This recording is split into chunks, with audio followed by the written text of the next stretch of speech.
So the big question, was there foreign interference in Indian elections? That's the question number one. And the second, was there a USAID attempt to facilitate government change in India in 2024? These are the two questions. I'm joined by Advocate Nikhil Jain, political analyst, Savio Rodriguez, founder and editor-in-chief, Goa Chronicle. Subsequently, I'll be joined by BJP MP from Rajya Sabha, Sujit Kumar, and Salman spokesperson, Congress.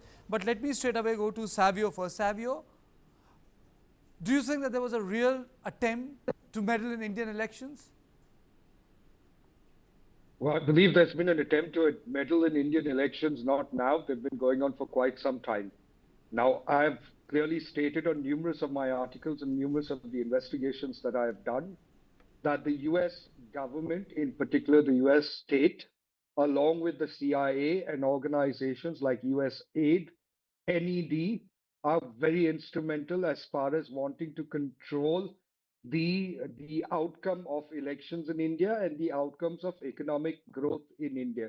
So the US has always been working. It's not something that we are seeing now. It is something that has always existed over the last several years, and this will continue because US as well as China believe that if they are able to influence politically, if they are able to influence via the media, if they are able to influence via the academia, or if they are able to influence via the social influencers that are around, they have a better chance of controlling the narrative. And narrative building primarily is about ensuring that a political party that aligns with your intent is what comes into power, and the political party that is averse to your intent, it does not come into power. So meddling in Indian political affairs is not something that is new. But what is important for the government to do is that the US aid revelations that are coming out that are linking not only members in position but members with this need to be investigated and need to be further looked into because the US aid is a hydra. Let me repeat myself again. The US aid organizations like the NED, which is a National Endowment for Democracy, the reflection of which we saw in Bangladesh, is actually a hydra. They have a very, very good grasp in corrupting the right kind of individuals to control the narrative that is required for their inherent imperial intent as far as India is concerned.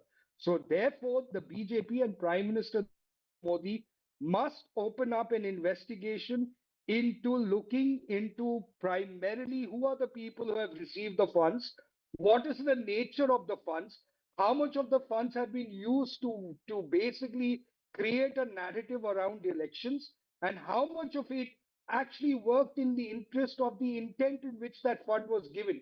Some of the funds have come into non-governmental organization claiming to have an intent for doing something good. But whether that intent was actually what they had in Okay. mind, some of that money reportedly has Let me break this debate into two parts, Savio.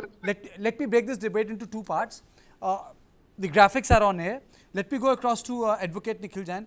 Even Prime Minister in 2024 in an interview, he said that these are not the opinions or comments.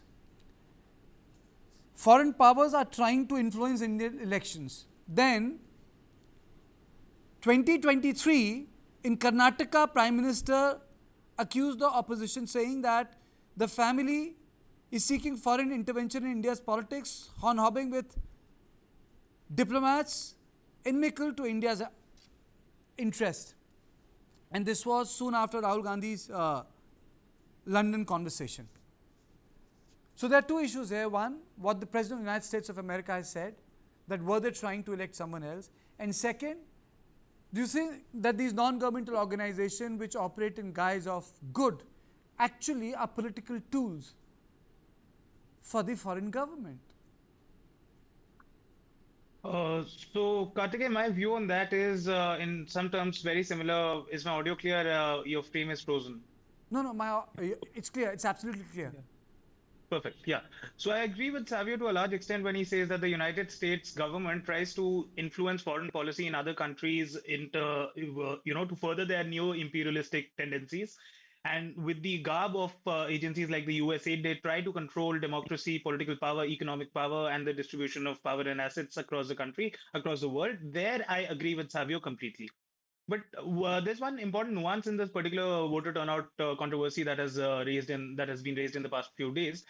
That I'm reading, I'll read for your viewers the official tweet from the official handle of the government, U.S. government's department, the Department of Government Efficiency or DOGE. It says U.S. taxpayer dollars were going to be spent on the following items, all of which have been cancelled. And the sixth or seventh item is $486 million for the Consortium for Elections and Political Process Strengthening, including $21 million for voter turnout in India. Now, what that means is that the Donald Trump administration has now cancelled the future allocation of $21 million. It is not saying that $21 million was already given. So, what the Prime Minister Modi and the BJP ecosystem is trying to create a narrative that it was the Congress that received these funds, or now that they're trying to claim that using Donald Trump's statement that were they trying to change who got elected. That could not have been possible. We are sitting in 2025. The funds were for 2025. They were not given before 2024 Lok Sabha elections. So to draw any conclusions whether the US government wanted Modi to be in power or Rahul Gandhi to be in power, that'll be very farcical. And of course, it is Donald Trump's statement we are talking about. We know how well informed his statements are and the kind of things he says.